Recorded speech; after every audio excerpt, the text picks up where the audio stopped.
lista y de entrar a la entrevista. Entre la escoba y la sangría, Fray Martín de Porres a través de José Manuel Valdés. Desde la obra del poeta y médico afroperuano José Manuel Valdés, nacido en 1767 y muerto en 1843, vida admirable del bienaventurado Fray Martín de Porres, marcaremos las claves con las cuales se construye una narrativa de la negreidad como componente inexcusable de la peralidad naciente y sus intentos de legitimación ontológica. Esto se conecta con un paradigma cristianizado instalado desde la estabilización colonial, fundamentalmente con el diseño de evangelización heredado del Tercer Concilio Limense. Así, a través de los horizontes católicos, cimentados con eficacia gracias a la implementación americanista del santoral limeño, como Santo Toribio Mogrovejo, Francisco Solano, San Juan Macías o Santa Rosa de Lima, y ampliado con el virtuosismo extremado del santo católico de origen negro San Martín de Porres, nacido en 1579 y muerto en 1639. Todos ellos alcanzaron la cúspide de la perfección moral y vivieron en el siglo XVII, siglo de un fervor religioso sin precedentes.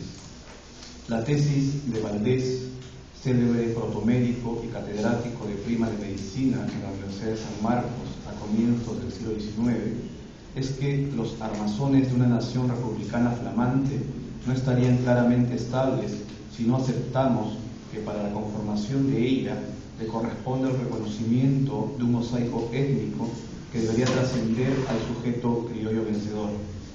Es decir, para este también integrante de la Academia de Medicina de Madrid, privilegio solo concedido anteriormente a Hipólito Unanue, el Perú en ciernes debería concebir su propia existencia como tal si aceptaba e incluía a grupos culturales no hegemónicos.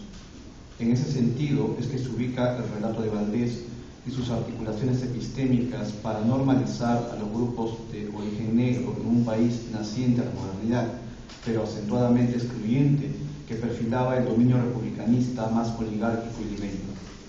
Así se organiza el paradigma racialista con las representaciones de una comunidad que constituiría el nuevo orden republicano y que fijaría una configuración colectiva identitaria modelado en y desde el sector social más privilegiado. De ahí se despliegan lógicamente sus operaciones conceptuales y políticas, pero en esa batalla de exclusión y victoriosa para los criollos peruanos, sin embargo, hubo sectores de resistencia.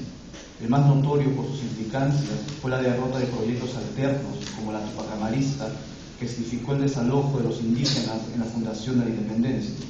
Aunque menos espectacular, pero igual de constitutiva, fueron aquellas que planteaban la inclusión de los afrodescendientes como peruanos.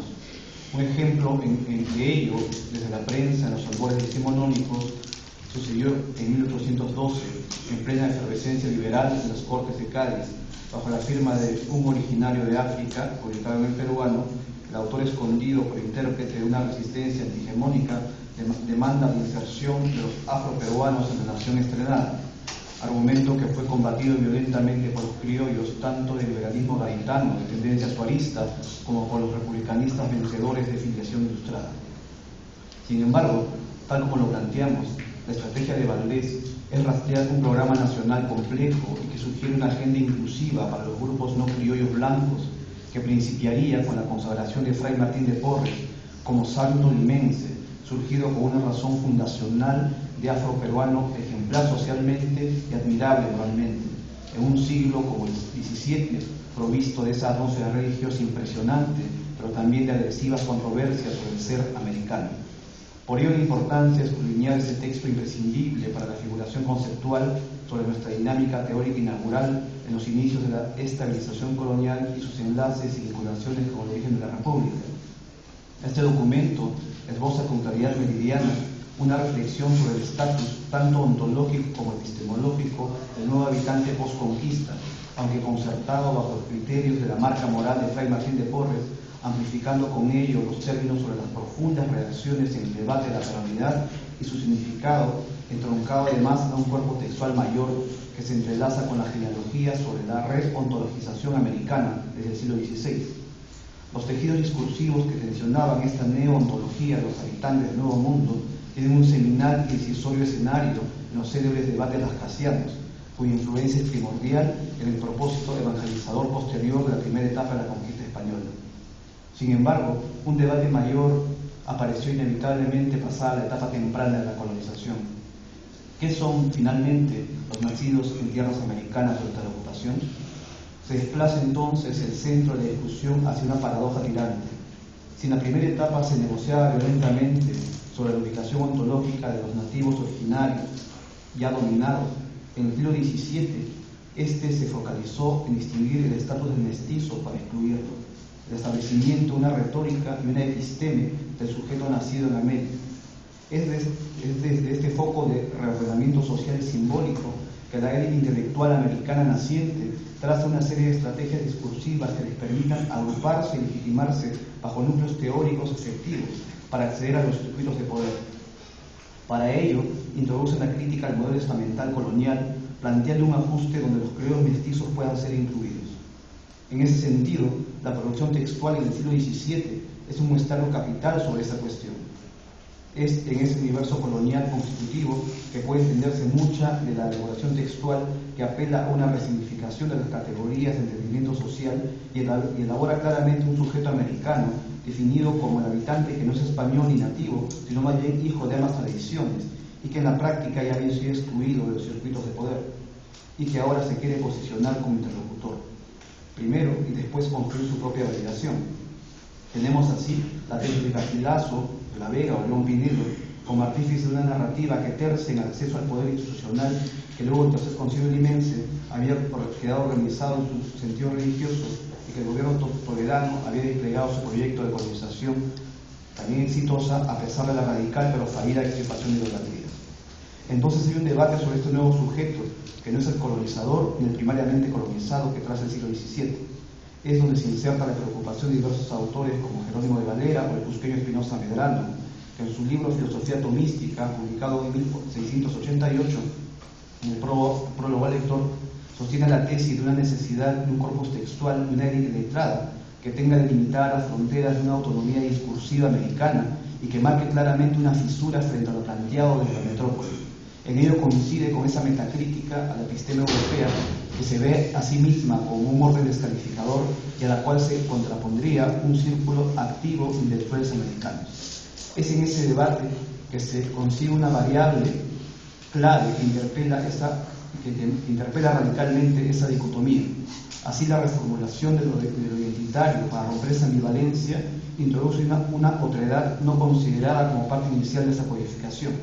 Esa es la narrativa de la legalidad como una ontología y una ética sin cuya participación sería irresuelta e imposible una vida nacional consensuada. Valdés. ¿Quién fue José Manuel Valdés? Este sambo, hijo de la liberta limeña, María del Carmen Cavada y el músico indígena Baltasar Valdés, quiso ser sacerdote, pero el acceso a ella seguía vetado para afrodescendientes a fines del siglo XVIII. Sin embargo, se entrenó en medicina con Cosme Bueno, el conocido e influyente cosmógrafo del reino. Logró ingresar a la universidad y luego de muchos obstáculos de diverso tipo pudo graduarse de médico cerca de los 40 años en San Marcos, donde también enseñó magistralmente. Formó parte del conglomerado de intelectuales peruanos comprometidos con la causa autonomista en las Cortes de Cádiz y luego con la aventura independentista republicana. Su vida como escritor giró en torno a ensayos médicos, traducciones y poemas de índole mística, con obras como Poesías Espirituales, ¿no?, publicado en 1818, sobre el cual hay un estudio de Milagros Caraza que está acá, ¿no?, interesante además, Salterio Peruano o paráfrasis de los 150 salmos de David y de algunos cánticos sagrados en verso castellano en Lima en 1833. Dan indicadores de que estamos ante un personaje cuya vocación escritural manifestaba explícitamente un imaginario interesado en una ubicación letrada y verbalizante, además de validarse sistemáticamente como interlocutor. El libro sobre Fray Martín de Porres fue redactada a solicitud del párroco afroperuano Lázaro Balaguer y Cubillas, prior del convento de Rosario, a propósito de la beatificación del párroco peruano. Recordemos que para la santificación católica se inicia un proceso legal que pasa por dar pruebas de hechos sobrenaturales a partir de recurrir con un petitorio explícito a la figura en trance a la santidad. Primero se le nombra venerable luego se beatifica y finalmente se lo certifica. Proceso que dura muchos años, ya que el Tribunal de la Santa Sede, encargada de filtrar la información, agota sus pesquisas antes de emitir opinión inapelable. Durante muchos siglos se requerían de una cantidad apreciable de milagros examinados y probados. Ahora se ha rebajado a solo 2. Así es que con un par de milagros probados ahora se puede ser santo. Considerando que había una atmósfera social en 1837 que requería una puesta a escena que cuestionara la fundación de la República desde la perspectiva unicultural, es así que el libro sobre San Martín de Porres, a través de la perspectiva de la Valdés, se convierte en una oportunidad política para procurar establecer un entendimiento y una gramática social donde se recuperen los antecedentes multiculturales del país. A consideración del médico peruano, es sumamente imprescindible establecer vasos comunicantes a un pasado virtuoso moralmente y más desde un personaje afroperuano, aceptando así la peruanidad desde un conglomerado heterogéneo y diverso que debería aprender a convivir en sus diferencias, si no la vida nacional sería frágil permanentemente. Entonces proyecta una relectura de los milagros de Martín de Porres. Uno de los más simbólicos en esa línea es el milagro de hacer comer de un mismo plato a perro, ratón y gato, enemigos como sabemos. Cito a Valdés narrando el milagro. Habiendo parido a un tiempo una perrita y una gata, las colocó Fray Martín en un sótano del convento, ordenándoles que no riñeran y que comieran juntas en el plato que él les llevaría. Obedecieron, y en uno de los días, cuando comían pacíficamente los 2 animales de sustento que les había llevado el siervo de Dios, reparó que un ratoncillo se asomaba por un agujero sin atreverse a salir, a pesar de su apetito, por el temor que le inspiraban sus 2 mortales enemigos. Compadecido Fray Martín, hablóle en estos términos: hermano ratoncito, me parece que necesita alimento, venga sin recelo, que no se le hará ningún daño. Y al mismo tiempo mandó a la perra y a la gata que dejasen comer en el plato al ratón sin hacerle mal. Obedecieron a los 3, saliendo el uno del agujero y dejándole comer los otros 2 en un mismo plato sin alteración alguna. Cierro cita. Asumimos palmariamente que el milagro sanmartiniano convoca a la paz y la armonía a pesar de las supuestas diferencias naturales. Es una alegoría de la comunión y del entendimiento intersubjetivo. Esto tiene un impacto tremendo en el siglo XVII, ya que era un llamado a conciliar y a compartir la riqueza entre los grupos sociales jerarquizados y racializados. Además, el llamado a la fraternidad tenía un componente de equidad económica, es decir, todos, aunque diferentes, podrían y tendrían que distribuirse en concordia la riqueza, porque si no significaría su propio colapso y hasta su desaparición como seres habitantes en un espacio determinado. Entonces, esto demostraría que sí era posible el entendimiento en una situación complicada y desde un universo pluricultural como el peruano. Figura que colocaba en entredicho la política que auspiciaba una aporía insalvable en las diferencias. Esta interpelación radical al patrón piramidal y que arguía sus ordenaciones naturales llevaba a un punto mayor que hacía conectar el siglo XVI peruano colonial con el siglo XIX republicano. La nación tenía que estructurarse reconociendo todos sus componentes poblacionales y resignificando todos sus sujetos culturales.